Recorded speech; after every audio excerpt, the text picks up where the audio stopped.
Welcome. Welcome. Welcome to the AI&I Show. I'm Chris Parker, guiding conversations at the edge of humanity and artificial intelligence. And with AI, we are exploring how humanity shapes technology And how the machines are shaping humanity. And welcome to AI&I. Today I'm talking with Gerd Leonhard, who's coming in from Barcelona, but he's typically in Switzerland and also the Canary Islands. He's one of the world's, I believe, most respected futurists. And he's been talking and thinking about for decades around the intersection between humanity, technology, and the future. And so when framing my thought about AI&I, I've been very influenced by Gerd and his thinking. He wrote, I think back in 2017, around there, Technology versus Humanity, the book, with the subtitle, The Coming Clash Between Man and Machine. And I'm curious if we'll play around with that a little bit. And in that decades of work, he has worked with some of the largest organizations in the world wrestling with this. And for me, he's not just a futurist as forecasting, but he is inviting to reflect. And his movie, I think it was The Good Future, is essentially an invitation, I believe, to reflect on a few dimensions of what that, and maybe we'll get into that as far as like decarbonization and digitalization. And there's a few dimensions we can talk about.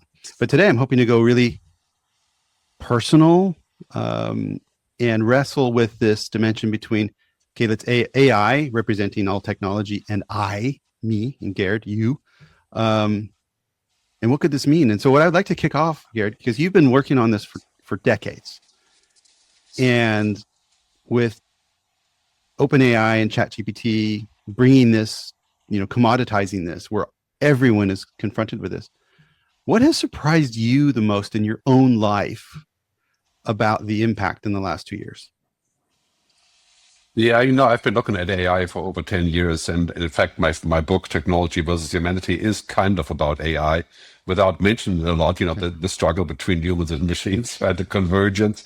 And that was quite clear. What has surprised me is that there was kind of this Sputnik moment, like the Russian satellite launch, that triggered this arms race, launching AI and getting it out there.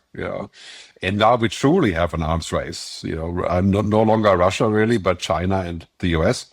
And so what has surprised me is the power and the money that has gone behind it in a very short time, as if this was like, well, it is kind of the new internet, and you can safely say that the magnitude and the speed and the money behind it, and American politics now as well, that has led to this huge acceleration and bringing with it a bunch of really amazing usefulness for my own work, but also significant competition in forecasting. Since ChatGPT has launched, my job has changed, and I would say less people are asking me to forecast because they think the machine can forecast, which it kind of can. But anyway, so that has really changed my work, and I've also been surprised how little resistance there is on this idea of a machine doing our thinking. Because it boils down to the same thing. Humans are naturally lazy. We like tools that do the work for us, and we don't collaborate very well. And paired with American politics, which has been primarily about, do whatever it takes to dominate, right? The land of dawn. That has also surprised me as another kicker, to this huge AGI discussion. If we take your work in forecasting, and I haven't thought of it in that angle, but in my role as a tech leader, we rely on Gartner and Forrester and their sort of advice around technology and where things are going. So not typically as far future as you go, but indeed, I've heard that the full business model of Gartner and Forrester is in question because people can go to GPT and get an analysis on which AI widget is best. If someone was asking you, what is the benefit or what's better, is a AI futurist forecast better than what a human could do, or is it different? Like, how do you answer that? Well, I think first, of course, there's many companies in the field of consulting advisory work, like KPMG, for example, seriously struggling because of AI. And that is because a lot of the work that's based on facts and numbers and projections, that work, AI can do that work. And we can take numbers from the last 40 years and project 10 years in the future. That is not as difficult as it seems. In complex scenarios that humans have struggled with, the confluence of exponential technology, synthetic biology, nanotechnology, AI, quantum computing, that's complicated for humans, not so much for AI. So AI is very good at complex scenarios based on data. But here's the thing about forecasting. Forecasting is only very partly based on data. As Steve Jobs said in his own work, it's the confluence of art and technology. And it's a design question. Right? It's a question of storytelling. And I look at my work, and I've done so at least for 10 years. It's primarily about storytelling, not about gathering facts and data. And now we're completely beaten by AI as far as logic and simple knowledge goes, explicit knowledge. And now it's not just the stuff on the internet, and then every book written that's known to man, can now be looked up. Now very soon it's going to be in all languages of the world, right? And on top of that, you can upload your own information, your own database. So if Novartis wants to know about the future, they can upload their own model with their own data inside of their own firewall, and they can query that, right? So now it's basically every possible variation of looking at data and analytics has been covered. And this is only the beginning, right? Because, now we're going to see all kinds of things like synthetic data and all that. So basically what that means is the hard part, the data, information, logic part is being taken over by AI. And that doesn't mean that we won't have it, because we do need that. But the main thing about forecasting, foresight, and I don't call that predicting the future, observing the future, right? It's about stories. And this is the thing we have to understand about humans. Humans are about narratives. What matters more for your life is how you feel, how you look at things, what the story is, what you have experienced, your goosebumps, your feelings, your connections. That's what matters to us. Logic, numbers, no. The reality is, we use that as an excuse. So we use the stuff from Axios and Gartner and all the other guys, and we say, oh yeah, that's what I thought anyway, and now I can make my plan, right?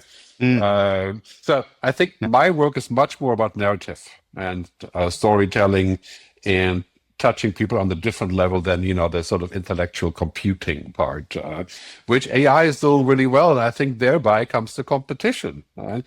You just want to know the future of Switzerland based on data. You can just, you can drill endlessly, and it'll be quite good. Yeah. The art of storytelling, it reminds me of something I did last year. Was one of the reasons for this podcast and this discovery is also for my boys. They're 15 and 16.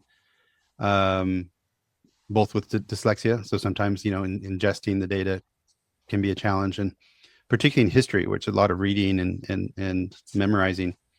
And what I found is, and we're in the Netherlands, and of course it's in Dutch, but they have these really densely packed, very dry history books, and so like every paragraph has 2 facts, and those facts, of course, need to be remembered, rote memory, so it can be, regurgitated on a test. And okay, we can talk about the whole education system, but what I did is I scanned in these books and isolated the individual facts, and then I recreated it with ChatGPT in a narrative story. Jack and Jill go back in history, and they're interacting, and I think it worked a little bit better, because what I'm trying to do is figure out, okay, well, how can this help them achieve their goal in a way which doesn't just give them the answer? And I guess then that's where we're kind of playing around with it. That's a really important point here. I have 2 kids, they're 30 and 35, so a little bit different age, and they knew the world before the internet, which is interesting. But, the way I look at, there's certain things that humans and the way that we're set up that we need that may not have other reasons apart from the fact that we need it, like handwriting. Do we really need handwriting? Well, I'm a terrible handwriter, but every brain researcher and analyst and psychotherapist and so will tell you, if we don't learn how to handwrite, our brain is not going to develop in the same way. And if we don't learn how to speak other languages, our brain will be in a different way. And all these things come down to the fact that what we are and what technology is just a huge difference in how it works. And this is why AI, to me, I sometimes call alien intelligence. And I think it was coined by Joshua Bengio and by Jan LeCun primarily. It's outside of our own intelligence. It exists out there like an alien, right? And it's not very related to our own intelligence because we need other things for our intelligence to work. We have a body and all these things. So this is why I think it's really important for kids and for anybody to realize we have our own setup that needs nurturing, and that includes downtime. That includes digestion time. It includes effort, right? It includes all that old-fashioned stuff that OpenAI wants to get rid of. So it's like, why bother? Why make an effort? We can just ask our assistant. Or Zuckerberg says we should use his AI assistant. So that is a tough one, I think. I'm wondering if there's a, and it's a rhetorical, stupid question. I think is there a risk that paper maps, like the book of maps that we've had in our car in the past, is now just gone because of Google Maps?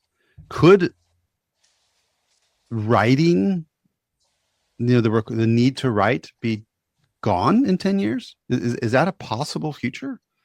Or is that I always say, as long as we're human, as we remain mostly human, it probably will not. Yeah. Even paper maps, to me, for example, a lot of people who are going to a strange city to investigate and to be a tourist and to look around, unfolding this big map on your dining room table, looking left and right, saying, "Oh, look at this over there, over here." This is how our brain works, right? And so I buy a travel guide, with the fold-out map, because I'm 64, but still, I think if you're 25, you'd like to have the map on the table. If you, you may not want to spend the €10, yeah. But because you can do that on the screen, but it just isn't the same. So I think we have to remember that as long as we remain human in the sense of what we need, and if we acknowledge what we need and why we need it, and why it's necessary to know how to handwrite, right, or how to read, for that matter, right, or all the things that humans have taken for granted for a long time. We shouldn't do away with them because it's kind of, let's say, complicated or ephemeral or whatever, and the same goes for spirituality and consciousness and all these things, because a lot of tech companies and tech players, they know this, but their business model is to do away with it, right? I always say that and this may be inadvertent, but the biggest business model today is to replace humanity, to do away with it, right? Can you unpack that a bit more? Like, what does that mean? Well, basically, if I take away all the things that make us human, the complicated stuff, the things that computers can't do, then I have the perfect mold for an AI-based world, right? Because, then I can do away with all the, for example, I don't do an interview with an employee. I put them in front of an AI camera, like HireView or something. And then HireView says, "Oh, this guy's lying," or, he may be a criminal, or, analyze, it does face recognition, right? Yeah. And so I can be lazy and just kick back in my office and do 50 interviews. And then, I think there's this utter stupidity. It's like, what happens to everything else that is important when I hire somebody? And do I really trust what I definitely do not trust the machine to do that for me. And I certainly wouldn't trust it for criminal justice, is to scan somebody's time in the prison cell with a video camera and then decide if he's going to do it again. I think that may be a possibility of getting more data, right? But it's instantly dehumanizing. So I think any company that scans your face with an AI camera, it's dehumanizing. And technology is now pushing us towards this place of saying, the more we can remove of these painstaking human moments, the easier the world becomes. And that leads to a dehumanization that can make a boatload of money. I'm working Thursday again with a team of other experts around an AI adoption playbook. And I know the word playbook for me is triggering because who needs another playbook? But what we're doing is trying to figure out a recipe for companies to adopt AI that is very well balanced, kind of like a checklist or something like that, Mhm. that wrestles with some of these things. So one of the steps that we've definitely built in is to consciously decide what not to automate, what is not AI-able. If you were to talk to an organization and they were saying, they asked you, hey, Gerd, how could we think about what we should not give to the machine? Like what is a mental framework do you think that we could apply to that? Yeah, I do this all the time as well. I mean, this is a majority of my work now is to help companies figure this out. And Oh, I right. always say that basically, if we're looking at AI, we should keep our eyes on the things that are achievable and humanly sustainable. And I call that CAVA, so like the Spanish champagne, right? So CAVA stands for cognification. So making sure I have better data and I can read it better, making things Yeah. smart, basically, smart software. And A is for augmentation. So I can translate, I can load up PDF documents, I can quicker understand, I can make a podcast, I can make a funny video. That's augmenting. Virtualization. So I can get a digital twin and take a look at what's happening there and get information and say, oh, it looks like that's going to break down next week or something, right? Like it's been done for a long time in factories. Right? The last one, and only the last one from Kava, is automation. Okay. And people are obsessed with automation. I think it's utterly wrong because it is actually very difficult to automate. And it shouldn't be our top goal because this is the CFO's goal, right? It's to say, if we can automate this work, we don't hire new people or we fire existing people, or this one person can do the work of 5 people, right? And this is, of course, another illusion. Automation is not such a great goal. It's like, if you say your goal is efficiency, productivity, automation, this is a financial goal. This is not a business goal. It's of course you want to be more efficient, but automation, for example, if you're looking at self-driving cars, that's the best example. In principle, it works, can be done. In reality, very difficult, right? So if you're looking to automate things in your company, then I think partial automation is usually the solution. So if you're a legal company, you can automate, non-disclosure agreements, maybe, right? So that's my approach. Let me see if I can personalize this. Yesterday I was called by someone in my network who I have worked with before, very deeply respect. And this person is in an executive role, European, pretty large company. And his question to me was, can I help them come up with an automation strategy or at least an AI adoption strategy so that they can reduce headcount by 10%? And I'm wrestling with whether I want to take this assignment, meaning if the goal is manpower reduction. But what I just heard from you, and this is why I want to dig into this, is, and I tend to believe you, but if full-scale automation is very hard now, maybe it'll get easier in 10 years or 5 years, who knows, but certainly it is hard now. Is it a legitimate threat to automate people out of jobs, or would it be the first part of Kava that would be more changing the jobs? Like how do you think this is going to impact people? Maybe me. Well, I think the primary discussion is about augmentation versus automation, right?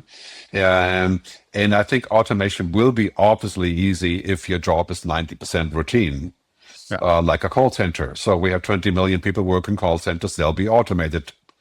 Yeah. That's the message, right? Not a good message for them, but maybe there'll be other things that they're going to be doing on top of the AI. But generally speaking, like farmers, we don't have farmers going by hand to the land, but we still have farmers. And so I think that there's a bad news there. It's also a good news because it generates new work. It makes new things possible. It makes things more, how can I say, more efficient for the customer, things like that.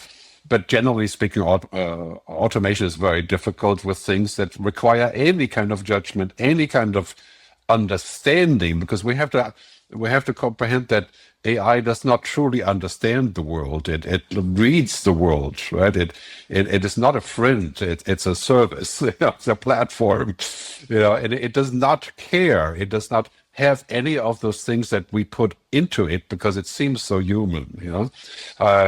So I think for a lot of companies that come to me with this goal, I say I'm not interested, because this is basically a mousetrap. Right? You're building an AI mousetrap either to remove your employees or to make more money with your customers. The customers will hate you, as has been evidenced by recent discussion of airlines using AI for pricing. Right? Oh yeah. Customers will hate you, like Duolingo, Klarna, and yes, it can be really good if it works within reason to help the customer. Right?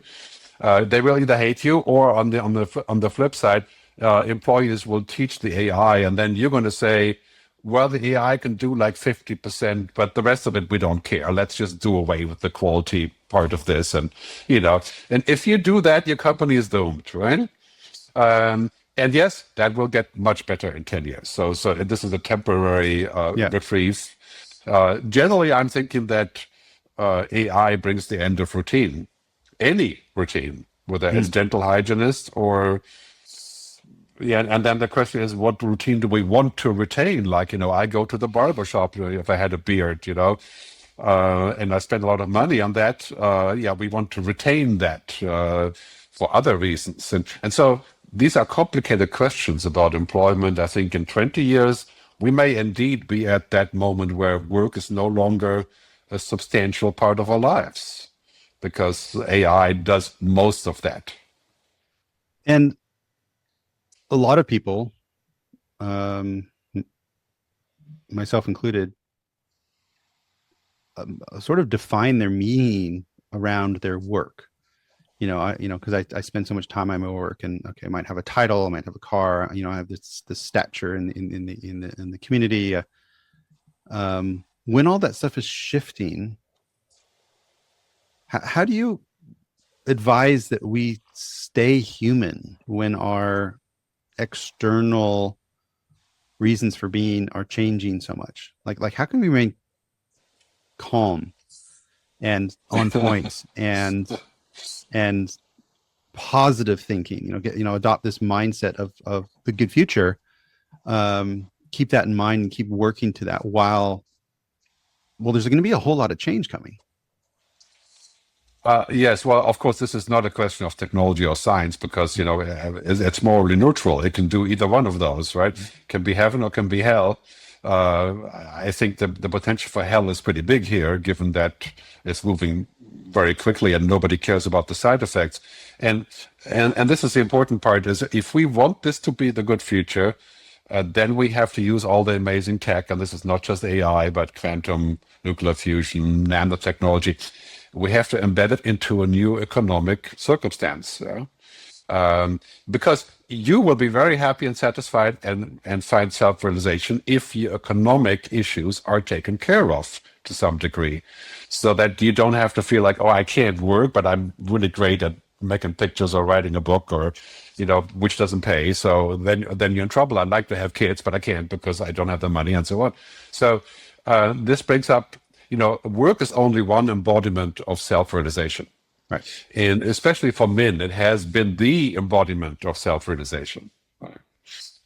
And that needs to change, and that is already changing. You can see a lot of millennials are saying, I don't want to work like this, 10, 12 hours a day.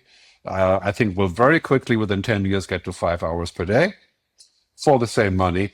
And the money question is a policy question. Right? If your company is greedy, let's say a telecom company, they replace 50% of the staff network maintenance with AI, which you can, then they will just keep the money and distribute it to their shareholders or to themselves, more likely, right? And if that's the policy, then that's not going to work.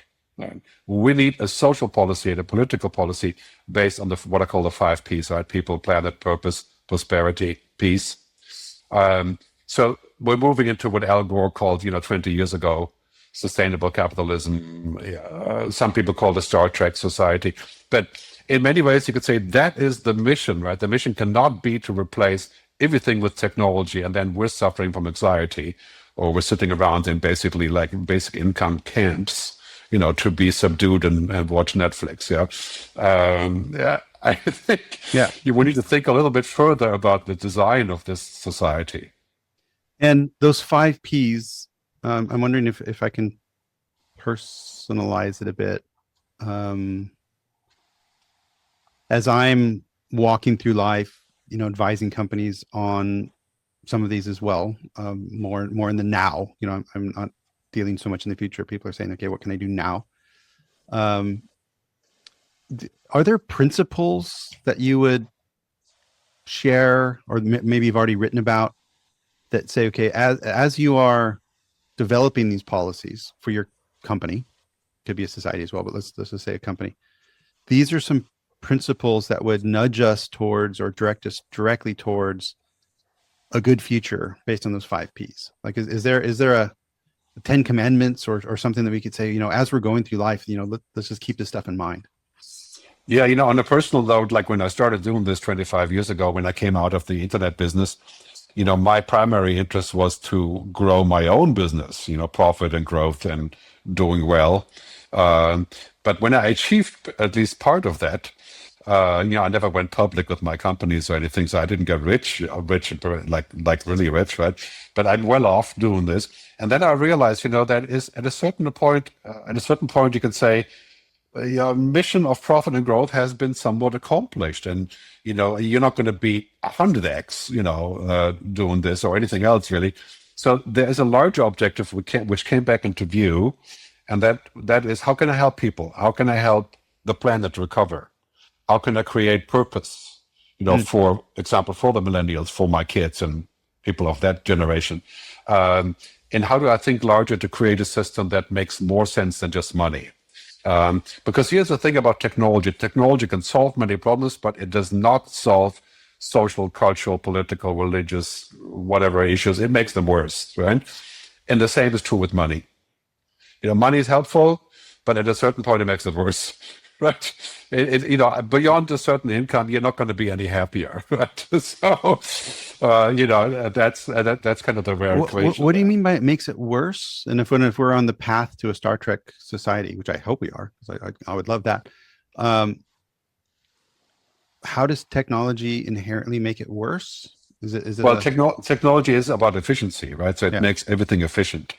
Not all technology is about efficiency, but a lot of it is. Yeah. So if things become more efficient, like social media has made it efficient for people to share their opinion, but at the same time has made a very efficient surveillance. And it's made very efficient bullshit machines and polluting effects and manipulation engines. And, so you can say, yes, all these things are good. We can have nuclear fusion. Okay. That would be super efficient energy. But it would also create a world where basically the use of energy would be, you could do anything. It would not matter anymore if you spend more. So that has other side effects. So the thing is that we tend to focus on the solutions, but the side effects we leave to other people to we privatize the benefit and we socialize the negative. Yeah. That has been our thinking for a long time. So I think what we need to do with this environment is to think of a way that says, okay, we can solve all these practical problems, and then we solve our human problems, our cultural, political, economic problems. We have to get away from a very old system. The stock market is 20 years behind in thinking. Today, if you do really bad things, for example, Aramco or Meta, right, you can make a lot of money. Yeah. And that is inherently bad thing. So when I advise companies, I say, look, if you make these 5 Ps the cornerstone of your operation, then it's going to be, to pay a dividend, you have to tick all 5 boxes. You can't have a 10 in all 5 boxes. So maybe you take 5 with people, 5 with planet, 10 with profit. That's already quite good, right? Mm-hmm. But you can't just say, well, I'm going to take a 10 with the profit and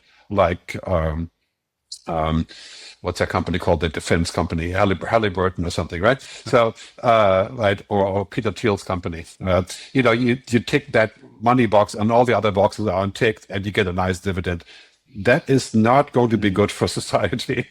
Yeah, Yeah. so this is what we have to pursue, I think, when we talk about AI in companies. One of the cardinal rules is we have to keep the human in the loop, no matter what we do, even if it's less efficient, if it costs more money, because that is how we create real value, personal value, not commodity value.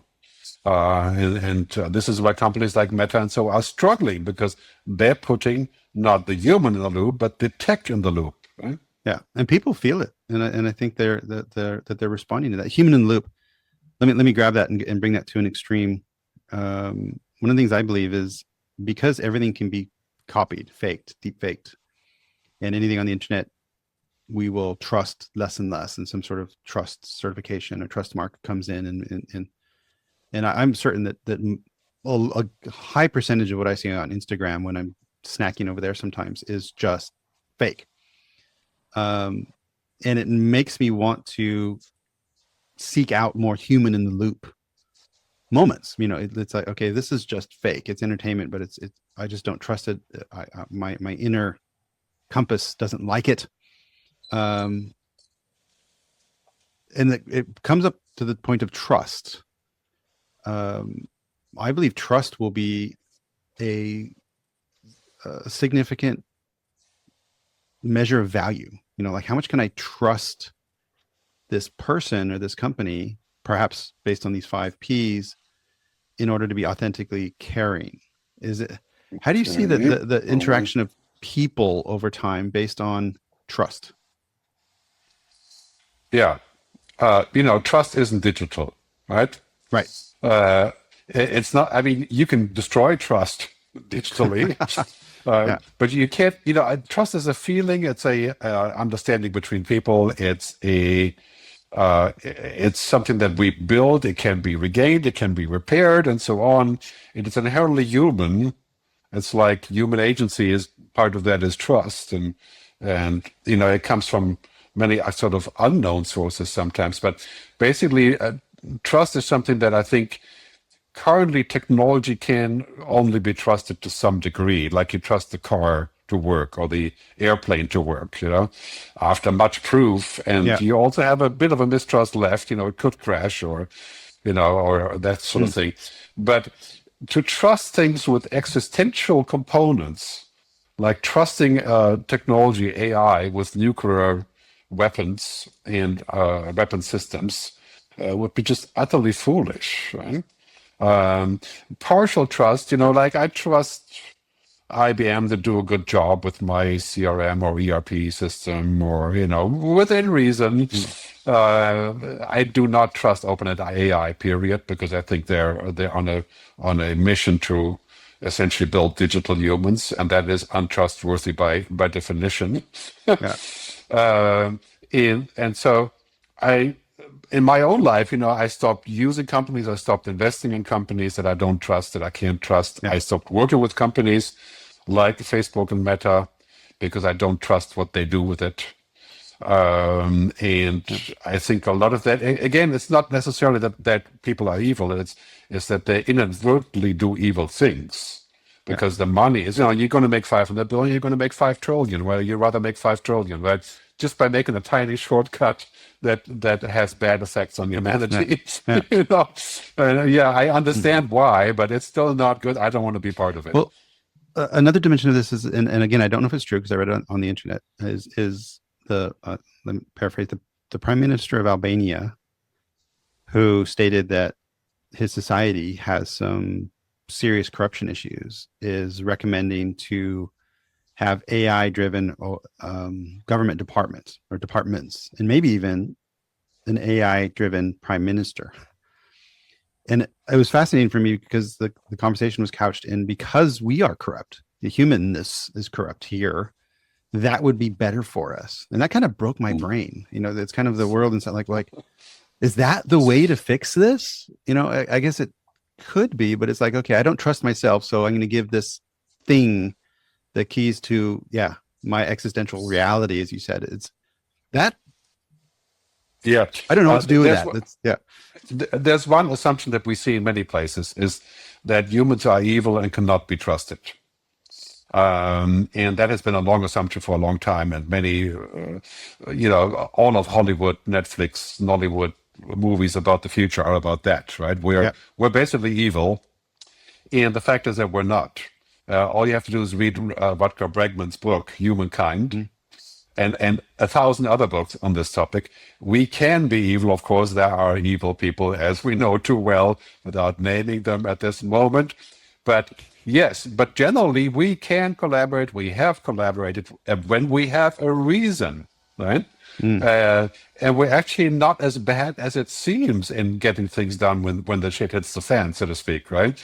And I think this underlying belief that we can use a machine to make us good, right? It's just, I mean, this is a myth that is just Silicon Valley pure, right? It's like, yeah, this AI can do it better because it's not human. It's like, what? It's like, I can give birth with a birthing machine because not to inconvenience a woman. Right? And this is a true story called exogenesis, right? I mean, it's like, okay, when you hear these ideas, you can only say like, okay, this is straight from the playbook of Blade Runner, right? And to me, that is dehumanizing. It's an insult to our humanity. And I think that's also transhumanism follows the same path in this direction to where we're like, yeah, of course I want to live longer. Do I want to live forever? It's like, no, maybe not. So I think these are really important issues that we need to say, okay, we're going to take it until here. And after here, there is a gray zone that we rather not go, which is what, for example, the European AI Act stipulates, 2 levels that are okay. The third one, maybe not. The fourth one, definitely not. Yeah. Right? And we're going to have to agree on what that is for AI so that we can take into account the benefits. It's interesting how much criticism the EU gets for that, because it's non-competitive and things like that. But I think it's quite wise. I was at a social activity over the weekend, and we were talking about AI and things, and lady mentioned the Matrix movies, and she said, "Oh, I think that story was horrible. Like why are they pulling people out of these pods and then bringing them into these dirty spaceships and stuff? Like I want to just be left in the pod. They were clearly happy in the pod. What was wrong with the pod?" I was like, wow, I never thought of it that way. Maybe that will be a choice for us in the future. Well, there are some people who prefer simulations like gamers. And we know this is why gaming is so dangerous, right? Because you're inside the simulation. You don't go to the bathroom even because you don't want to leave. Yeah. And, I understand. I'm just saying that should not be the next human generation. And this whole talk about AI doing things better judges, better presidents, I mean, this is just utterly misguided. And this will lead us to an AI society where we are essentially the pets of the machines. Yeah. Yeah. Wow. Well, Gerd, last question. For people that are listening that are walking through life,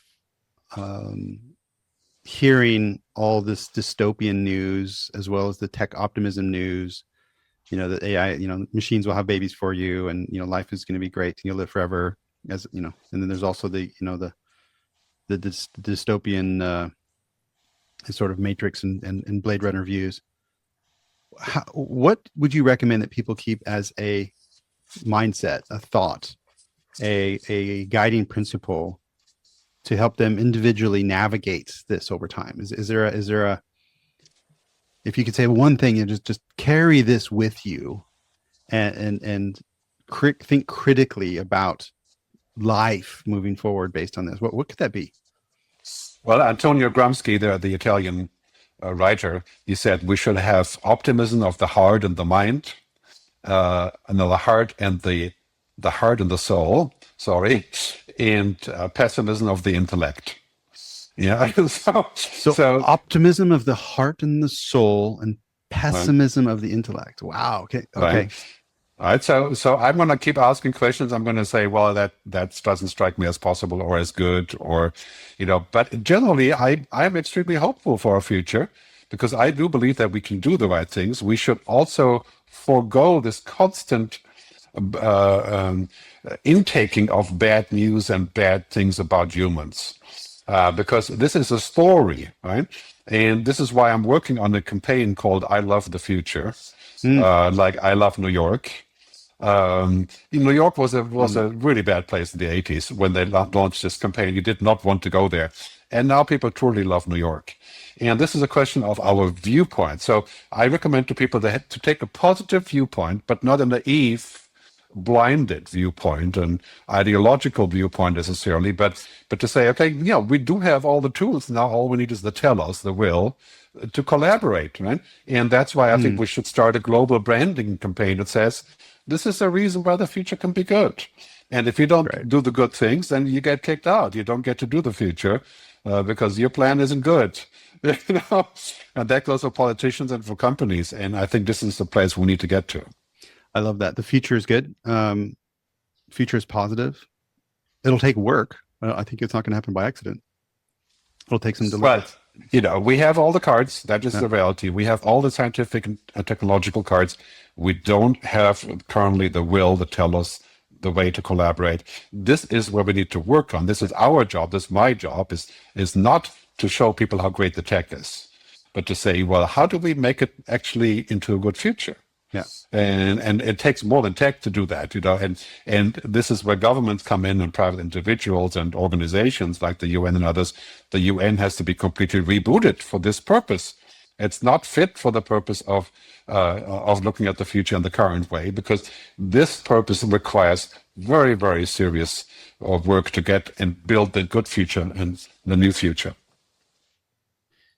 Gerd Leonhard, thank you so much. Talking to you, I get excited about this good future. I really appreciate that. And for the listeners, you can find a lot more if you go to gerdtube.com, and that will link you through to his YouTube space, which is exploding at the moment because these things he's been working and thinking about for decades are so very relevant right now. And also for organizations that would like some of this spice, some of this insight, some of this humanness, human in the loop on these very sometimes too technical conversations, and get your board to have meaningful conversations about the future, you can find him at futuristgerd.com. And there's so much information there also about his books and his movies and other media. Gerd, thank you so much for joining. Thank you, Chris. Please subscribe to the podcast and share the episodes. And visit ebillion.com for help infusing AI into your business while improving the lives of the people who work there.